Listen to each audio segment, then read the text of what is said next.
saying the government are trying to get more people to invest. I don't think that an AI squirrel is going to cut the mustard when it comes to getting people investing. I think the kind of principles around TellSid was this idea of like, you're kind of missing out. You should really be involved. Archetype of an investor is the monopoly man. And there's this kind of cultural cringe about being an investor. Most of us are already investors, whether or not we have investment ISAs. And that's because your pension is an investment. This is how our system works, right? This is how capitalism works. If you want the upside, this is how people get upside. Whenever you talk about a workplace pension, the phrase that constantly comes up with experts is free money. Put that on a billboard. Yeah. I think you'd get more attention. Hello, everybody, and welcome to the Mouthy Money podcast. I am joined, as ever, by Chris Chu, who's head of consumer finance at communications consultancy MRM. I'm Edmund Greaves, who's editor of Mouthy Money. The big question we are asking today is, how do we get everybody investing more? Now, it's quite an important question in the sort of broader economic sense of it, but actually at an individual level, it really matters as well. We are very pro-investing on this podcast. We want people to be investing more for the long term, for their futures, and we understand the risk of not investing enough. And it's a difficult one to overcome because it's hard to explain to people, well, you shouldn't just be saving money into a cash account that's earning very little interest, or some cases no interest. Actually, you should be investing for the long term, and that is the best way to grow your wealth, to build wealth in a sustainable long-term way. Now, why are we talking about this, Chris? Well, it has come to light, and we will put a link to the article, although it will be paywalled, I'm afraid, but you can have a look at it if you've got a subscription, to an FT article that came out last week about an apparent consumer campaign, Chris, to get more people investing. What is the consumer campaign? Tell me. The consumer campaign, as far as I can see, involves a squirrel. Is that right, Ed? Not just a squirrel, Chris, a savvy AI-generated squirrel. So nothing says investing like a savvy AI-generated squirrel. It seems to have generated a little bit of an argument in financial services sector over whether this is going to be effective. But basically, to give the background, the government last year announced that it wanted more people to get investing. That's good. I think that's good. We could both agree that's good. Yeah, without a doubt. Without a doubt, something we need to do. There were some practical policies that we will talk about a bit later that the government announced it was going to be implementing in order to do that. But the focus of this one basically is, well, asking the question, can we get more people investing? And the answer seems to be yes, but only with an expensive marketing campaign. So it sounds, according to the FT article, the government sort of did a pitch out to look for a company to head up the marketing campaign. They had one proposal from a major advertising agency called WPP, and they were anticipating a spend of £120 million, Chris, wow, on this marketing campaign. The government, being very savvy with its money, obviously, turned that down. Investing wisely there. Indeed. And turned that down, and they went with a company called M&C Saatchi instead, who have promised a campaign for £7 to £10 million a year to encourage us all to be investing more. Now, I don't know about you, Chris. I know you are the comms guy. You've got a hand on the pulse of consumer finance. I don't think that an AI squirrel is going to cut the mustard when it comes to getting people investing. Yeah, I can see that. Listen, let's start off by saying the government are trying to get more people to invest, and they're enlisting the help of, high profile PR, comms, marketing professionals to help them to do that. That's wise. We'd be complaining if they weren't doing that. I think they need to, try and capture our attention. We'll get onto the creative in a bit. I think the industry is trying to do a lot more as well. You're seeing a lot more, I am anyway, adverts from, the likes of AJ Bell, the likes of Hargreaves Lansdown, the likes of Interactive Investor, where they're trying to raise the profile themselves. And I've quite enjoyed the AJ Bell one, actually, where, kind of breaking down myths about who should be investing, who shouldn't be investing, that kind of thing. So there's been a concerted effort from the industry, or definitely a more visible effort from the industry to get more people investing. And the government, have made it clear that it's one of their primary aims in order for us to do that. compare the meerkat thing worked. If we want to get into the creative, I don't want to get too far down that line. I, for one, not a fan, but you can't criticize how successful that has been. And maybe there's an attempt here to create another kind of cultural moment, something a bit more zeitgeisty. But maybe it's my age, and maybe it's my my sort of preference for non-AI generated animals to be leading my campaigns. But I can't help but think about the last really successful comms or advertising activity by the government to try and promote investing in this country. And it was when I was 3 years old, TellSid, which became a bit of a cultural moment in its own right. Do you know much about TellSid, Ed? Only in a sort of very limited sense. I don't think I was even alive when TellSid became a thing. It was effectively the campaign to encourage people to buy the newly the privatization of, was it British Gas? British Gas, that's right. So in 1986 is when it launched. And it just featured ordinary people talking about saying TellSid, like this idea of like, we're letting you in on a bit of a secret here that, these shares are available and you can form a part of it. And it briefly, it sort of encouraged a bit of an investment culture in the UK. So it's one of the most recognizable pieces of financial promotion, I think, or advertising in the 80s. And there was quite a few, actually. I don't know if you know remember the old sort of Legal and General umbrellas and things like that. There were loads of kind of, back in the day, I think that was probably the heyday of, financial services branding and getting people talking about it. But the idea was to kind of turn ordinary citizens into a army of shareholders in British Gas. And it did succeed in drawing millions of first-time investors into buying British Gas shares. Now, that was a slightly simpler picture to promote, I suppose, which is this large organisation that you all know about is becoming available on the public markets and you need to get a piece of it is an easier sell than this slightly more esoteric idea of you should invest more. So it's probably a bit easier. But I think the kind of principles around TellSid was this idea of like, you're kind of missing out.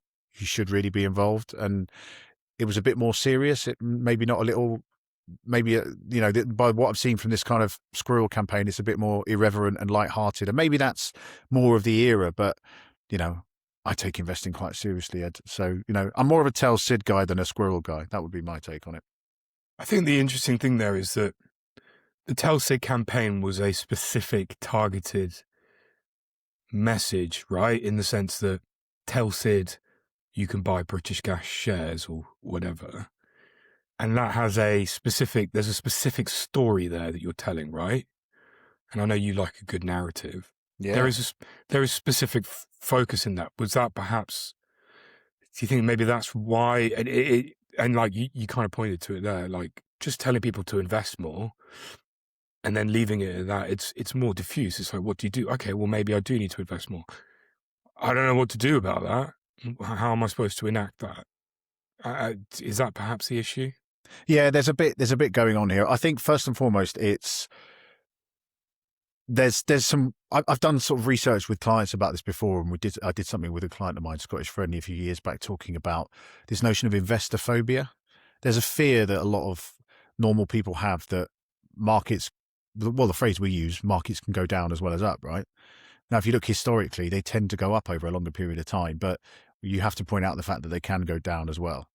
And so it seems it's that message that has taken root with a lot of normal rank and file British people, which is, I'll lose my money if I invest it. And at the moment, I can't afford to. And we've talked about it in other pods about there seems to be threats on every horizon in terms of last week's pod, we were talking about sort of uncertainty on the horizon and people being concerned about what might be coming. And, we've got one of the major AI CEOs coming out and saying, prepare to lose your job and get your finances in order. That's not going to help people feel like they can be adventurous with their money on some level. But also, I think there's sort of structural issues about how people go through the process. And I'm not blaming any providers here. I think it's just where we found ourselves, which is you need to give people warnings that they might lose their money. But that's even before they get into the idea of buying an investment or going through the process, which can also be quite complicated. There are lots of providers out there. So one of the strengths of TellSid was straightforward message. This is happening. Do you want to be a part of it? Whereas, you've got lots of different platforms saying you can do whatever you want within reason. We've got funds, shares, all sorts of different asset classes. And I think that kind of paralysis that choice paralysis becomes a bit of an issue. And then if you kind of carry on with all of that, you get to the point where the risk warning, and we touched on it before, but it is quite, even if you listen to investing adverts on TV or, there's on the radio in particular, there's this kind of like, we've got you interested in the idea. Here's some things that could help. Here's a nice creative that's going to bring that to make that land with you emotionally. And then at the end of it, there's someone leaning forward going, you could lose everything. This could be a nightmare. What are you thinking? And then that's the last message that people get left with. And I think that could be, that doesn't help either. So there's a myriad of things that kind of stops people doing it. That fear is still very much a thing. And actually, like you said, the message that the way inflation's been and everything else around our money at the moment means that you've been losing money in real terms anyway if you've just been sitting in cash, doesn't have the same jeopardy. It's more like boiling a frog, that, rather than that impact of like, oh my God, the markets have crashed, which very often means they've fallen by a couple of percent. And if you look over a longer period of time, then they make that up quite quickly. So I've seen that myself through periods like COVID and other bits and pieces. So I think there's a lot of kind of like friction points along the way that stop people doing that. And then the sell isn't very clear. It's a bit, ambiguous. It's like, well, what am I investing for? Well, that's down to you and what your aims are. And that's absolutely true. But it's quite hard to capture that or encapsulate that in one all-encompassing campaign. Whereas, do you want a part of this large institution that's been part of your life for a long time and is going to make money when it goes private is a far easier sell. So that's an advantage TellSid had. But I think the tone of TellSid was better. It was like, this is a good thing. You want to be in on it, rather than, as I've seen on some of the creatives, a squirrel in a swimming pool. I'm not sure that's the message that you want to be giving when it comes to long-term investing. Maybe I'm wrong, Ed. What do you think? Well, look, I think the squirrel it's obtuse, it's abstract, it's just it serves nobody, because what are you even trying to say? Like a squirrel sitting on a sun lounger drinking a cocktail. To me, that it speaks to the language of the I got rich. Here I am sitting on a sun lounger. Here's how you can do it too, which I actually think is the completely opposite end of the problem of that risk-averse issue, which is a major, major issue. We just make everybody too scared to invest. So what are we telling people by the alternative? Oh, you too could be a cocktail sipping squirrel. It's confused. It doesn't make sense. Like, and also this is another thing that I don't like, and it's an increasing issue that perhaps we could get into, is I don't need to be babied with a cartoon. I don't like that. I'd rather just have somebody stand on TV and say, you need to invest. And that TellSid thing, when you watch that campaign, it's more that, it's the kind of people going, TellSid. It's more just like you're quietly sharing a valuable piece of information. Whereas, I don't know, I don't know why we need Beatrix Potter themed stuff to sell us on it. Like, it's this like twee Paddington Bear mindset that we all seem to get into. It's a safe way of projecting a positive cultural value onto people. It's just like, just treat people like adults. I don't like it from that perspective. I also, the thing that goes under discussed as well is the problem of inertia. And this feeds into so many different areas. I mean, we talk about, you got to get people investing more, but you look at where people put their savings, and they put them in savings accounts with big banks that pay dreadful levels of interest. They're not even getting good levels of interest on their savings, let alone investing it for an even better long-term return. You can't get them out of those basic bank accounts. So how you overcome that inertia, I think, is a much bigger issue than is going to be solved by a squirrel with a cocktail, basically. I guess that kind of brings me on to what we think the solutions are here. I've certainly got some ideas. Chris, have you got any ideas? How do we get? I know that we need to invest more. I know that I need to invest more. I probably don't invest enough personally, despite the fact I bang on about it all the time. So what do we need to overcome to get people to invest more? Well, I think inertia and fear are very closely linked. So you get kind of paralyzed by fear and then don't really know what you're doing. Also, the lack of understanding, and this is all stuff we've talked about for ages, so I feel like I'm boring myself banging on about it. But pods like this and loads of other kind of content out there are now making investing as an idea more accessible. So it's important for us to kind of talk about it in those terms, and that it is an everyday thing, and loads of people are doing it. And there is a little bit of the TellSid alongside it thing as well, in terms of like with my close circle.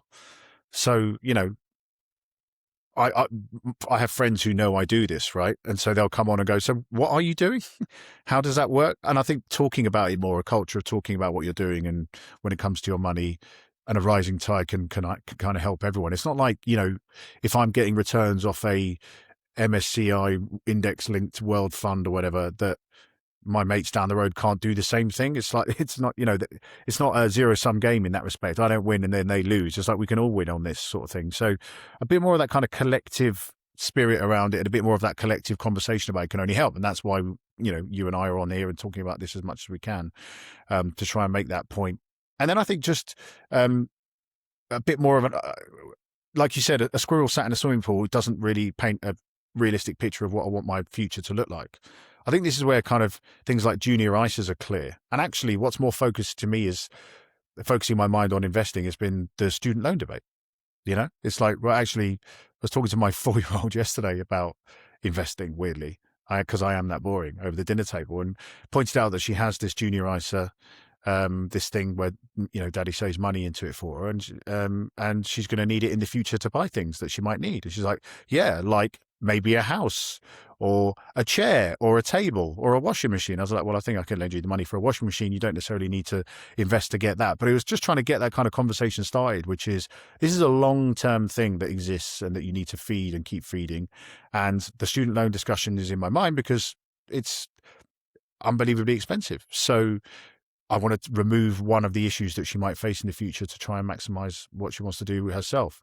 That's an easier sell for me. That's a no-brainer. I'm going to make that happen, rather than, like you said, a squirrel on a speedboat. That's just like, what? How does that relate to any of these practical challenges? And what we're looking for with this is solutions to, you know, either realize ambitions that we want or to solve problems that we perceive in the future. So I do prefer more of a sort of direct conversation around that, and how you creatively bring that to life, Ed. You know, if you want to pay me for my time to come up with a campaign, I'm quite happy to do that for you. But and I'm not saying I'd have all the answers, but I think more rooted in that space, like you said, I think you're this over paternalistic thing of like, oh, and like you say, maybe the squirrel does reinforce another thing, which is, this is all a little bit too complicated for you, so we've dumbed it down for you. It's like, no, start with the end result, start with what people are hoping to achieve or what their ambitions look like, and work back from there. And this is one route and able to do that kind of thing. So, and it's not difficult to get these kind of new concepts up and running. And what I'm thinking about is like the explosion in health and fitness.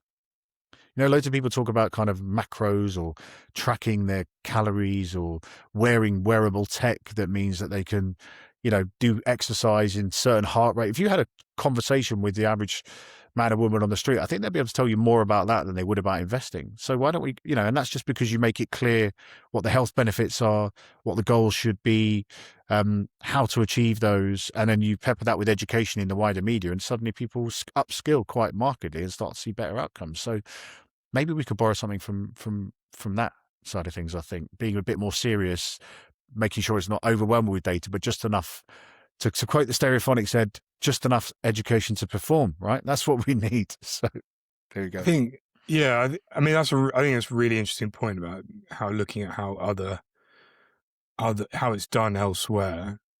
And I mean, I think I think part of the issue we have as well is that kind of, I almost call it a political mindset. And this is something that I've been aware of as long as I've been a financial journalist, that often when we talk about investors, and I don't know how much it's changing, maybe it changed a bit during the pandemic with the kind of retail trader boom and all this kind of stuff. But when you kind of you ask a typical person in Britain to picture an investor, how often do they think of a picture of themselves? Or how often do they think of a old man with white hair and a top hat and a monocle and long tail coat or whatever? You know, the monopoly man, that's the kind of, our archetype of an investor is the monopoly man. And there's this kind of cultural cringe about being an investor because it's seen as ugly or not, what's the right word? Just, you know, gauche and, just, and even politically, that kind of from a, almost, you tell me if I'm wrong here, but that kind of post financial crisis bash the banker mindset that is also anti-investor, and how much of a problem that is, I don't know. And the point I'm trying to make here is that we, for the most part, most of us are already investors, whether or not we have investment ISAs and trading accounts that we're putting money into. And that's because your pension is an investment. Even if you are in a DB fund, the only ones who are not invested, and I'm painfully aware of this because my wife has an NHS pension, are those public sector pensions where effectively it's all liability and no fund. So like a workplace DB for old school what's called a defined benefit or a final salary pension, you're making quite low contributions, but it is still going into a pot of some sort that's then invested. The only ones who are not investors are public sector workers who have those trade-off, basically, pensions where current contributions from NHS workers are being used to pay the pensions of retired NHS workers. Everybody else, if you're in the private sector and you have a workplace pension, you are an investor. You are already an investor. So do we need to get that message across? It's not about whether or not I should invest. You are an investor, so pay more attention. That I would like to see. Yeah. Making people engage with it in that sense. Yeah, I think there's something as well which dawned on me, few years ago now, which is fundamentally this is how our system works, right? This is how capitalism works. So if you want the upside, this is how people get upside, right? They either create an amazing idea and build a business themselves with hard graft and all the rest of it, and end up making something valuable that people either want to buy, or ends up becoming hugely massive and changes the way that we live our lives, or adds to wider society. But if you aren't doing that, then you've got the opportunity here to put money into companies that are, and share in the returns from it. And whatever you think about that, I think at most basic core is like, well, if you're not going to participate in the very mechanics of how our overarching political system works, then you might end up missing out, because this is going to carry on regardless. And it's like, well, actually, I would like a piece of that. And there are ways you can do that are aligned to your own ethics and what you want to do. And, there's loads of choice out there. That much we do know. But, and I suppose this is kind of, one where our listeners can kind of talk about what their own strategies have been. But even if you just put some money into a world index tracker fund, then you are going to be getting some of the upside and downside from time to time. But, historically, past performance is no indication of future performance and all that stuff. But historically, it's shown that you will get the upside of these most successful companies, because these indexes are designed to buy them and to help your money grow. And that growth will be more than what you can generate on with cash saving alone. So, they diversify and all that kind of thing away from putting too much. And diversification, for those who don't know, it's like if you put all your money into Tesla stocks and Elon Musk says something mad, or, put all your money into Tesla stocks and some kind of crazy decision is made and it ends up plummeting, that you end up losing loads of your returns. Actually, the way these things are designed is to invest in several different companies in several different areas, so that if one's going up, the other's going down. So that diversification piece is kind of built into it for you, and you can set and forget it, and you'll still end up probably over the longer term with a better return. Like you say, most people who say they're not investors are in a fund that's doing that in their pensions. So it doesn't necessarily have to be that you have to don your monocle, as you say, and read the FT on the morning commute in and follow everything maybe the same way you would like to with your own physical fitness. You can just have a hands-off approach, but a little bit more of an understanding about what's happening will help you maybe pick what's right for you, what sectors work for you, and then to kind of take that forward. And going back to the point, I'm not sure, a squirrel in a swimming pool is it's landing that message about where you could be moving from A to B, where you could be at the start of your journey, where you could be at the end of your journey. And it's not get rich quick, like you said. It's just, it's the opposite. It's get richer slowly. But that is a harder message to market in the current, environment. Yeah. I think, look, I mean, in terms of practical solutions to it, I think, okay, right, you've got to have some sort of campaign. I don't think that what they seem to have teed up at the moment is going to do the trick. I actually think what they did last year in terms of cutting the cash ISA allowance for under 65s, I might add, was actually a good idea, because I think there is an important element of changing the dynamics of the tax system to encourage more people to invest. If you make it a more favourable activity, a more tax incentivized activity than it already is, and we see that with pensions, because you get lots of tax relief on pensions, although, to be fair, it's still quite difficult to convince people to put extra money in their pensions. But I think you have to start with that. And so I think that's a good thing that they've done there by actually cutting that cash ISA allowance, as much as some people like to complain about that. But I don't know if there's... Yeah, go on, Chris. Just going to say, thinking about pensions there and how we talk about it, and I'm sure there's reasons why they can't do this, but whenever you talk about a workplace pension, the phrase that constantly comes up with experts is free money. Put that on a billboard. Yeah, I think you'd get more attention. You know, that kind of thing. It's like, let's cut to the nub of what this is. Like, with the contributions you make matched by your employer and with the tax relief, it is ostensibly free money. So I'd like to see that under a railway bridge near me soon. Free money, workplace pension. If I'm going to offer up a more radical solution here as well, let's go back to the TellSid thing, because like I said about TellSid, the reason it was a success is because there was a focused message about a specific activity that the people were being asked to engage with. And let's remember here that this was happening in the 80s, when the tools and services, the technology at our fingertips was 100, if not 1,000 times more difficult in terms of the friction required to become an investor in British gas than it would be today. It's so much easier to do that stuff today, but we seem to have gone backwards. So here's my, if we've got any policy people listening, here's my idea. If anybody's at the Treasury, I'm free to chat about this. And we talk about this stuff like British Investment Bank and that kind of stuff. These things exist, but here's a crazy idea. What if you set up a UK government asset manager and you have a big fund and say, call it the Buy British Fund. Get we're going to IPO this Buy Britain Fund. Get buy shares in it now. Get people to invest by literally setting something up for them to invest it. Why not do that? Why not say, here's an opportunity. We are backing it. We want it to succeed. We're going to fund it with £1 billion or whatever. We want you to be invested too. The government will guide it. I guess the cynic in me would say, well, can we trust the government to manage an investment fund? Perhaps not. But I'm sure there's lots of nice asset managers out there who would love to get involved in helping manage some sort of, call it the big British investment fund or something. We give it some sort of silly Britain's Got Talent style theming to it. Not Savvy Squirrel. Bibif. Big British Investment, BIBIF. Yeah, the Big British Investment Fund. I don't know.